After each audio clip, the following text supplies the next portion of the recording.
সেই বুড়ি শুনেছে মক্কায় এক জাদুকর এসেছে, যে জাদুকর যার সাথেই সাক্ষাৎ করে তার ধর্ম ছিনিয়ে নেয়। বুড়ি সেই জাদুকর থেকে পলায়ন করছিল এই ভয়ে যে সেই জাদুকর যেন তার বাপদাদার ধর্ম তার কাছ থেকে ছিনিয়ে নিতে না পারে। হঠাৎ সেই রাস্তা দিয়ে মহানবী সাল্লাল্লাহু আলাইহি ওয়াসাল্লাম যাচ্ছিলেন। বুড়ি মহানবী সাল্লাল্লাহু আলাইহি ওয়াসাল্লামকে দেখে বলল, বাবা, এই মালগুলি আমার মাথায় উঠিয়ে দিতে পারবে কি? মহানবী সাল্লাল্লাহু আলাইহি ওয়াসাল্লাম যখন মালগুলি তুলে দিতে গেলেন, তখন তিনি দেখলেন মালগুলো খুবই ভারী, আর এত ভারী যা বুড়ি উঠাতেই পারবে না।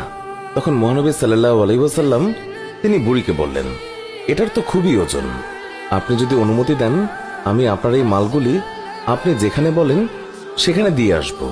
বুড়ি তো খুবই খুশি, সে খুশি মনে অনুমতি দিল। মহানবী সাল্লাল্লাহু আলাইহি ওয়াসাল্লাম সকল মালপত্র নিজের মাথার উপর তুললেন আর বুড়ির সাথে পথ চলতে লাগলেন। আর বুড়ি পুরো রাস্তায় ওই জাদুকরকে বকা দিতে দিতে গেলেন। মহানবী সাল্লাল্লাহু আলাইহি ওয়াসাল্লাম বুঝলেন বুড়ি কার ওপর প্রচন্ড রেগে আছেন। তাই মহানবী সাল্লাল্লাহু আলাইহি ওয়াসাল্লাম বুড়িকে প্রশ্ন করেন, মক্কা ছেড়ে কেন যাচ্ছেন? বুড়ি বলল, আমি শুনেছি মক্কায় এক জাদুকর এসেছে যে মানুষের ধর্ম লুটে নিচ্ছে।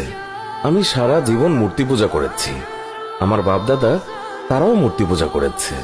আমি চাই না আমার এই বয়সে বাপদাদার ধর্ম আমার কাছ থেকে ছিনিয়ে নিক, তাই আমি মক্কা শহর ছেড়ে চলে যাচ্ছি।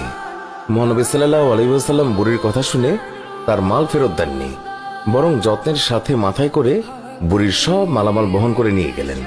বুড়ির গন্তব্যে তার মালামাল পৌঁছে দিয়ে মহানবী সাল্লাল্লাহু আলাইহি ওয়াসাল্লাম চলে আসার সময় বুড়ি জিজ্ঞাসা করল, বাবা, তুমি আমার জন্য এত কষ্ট করেছ, তোমার নামটা তো বলো, যাতে আমি লোকদেরকে তোমার নাম বলে প্রশংসা করতে পারি।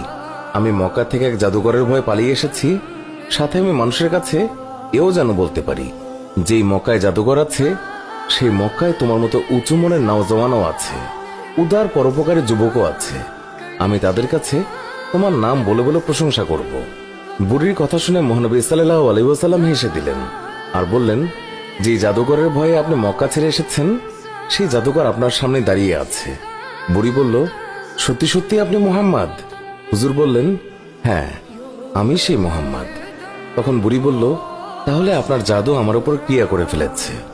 সুবহানাল্লাহ, আপনি আর দেরি করবেন না, আমাকে পাক কালেমা পড়িয়ে দিন, লা ইলাহা ইল্লাল্লাহু মুহাম্মাদুর রাসূলুল্লাহ।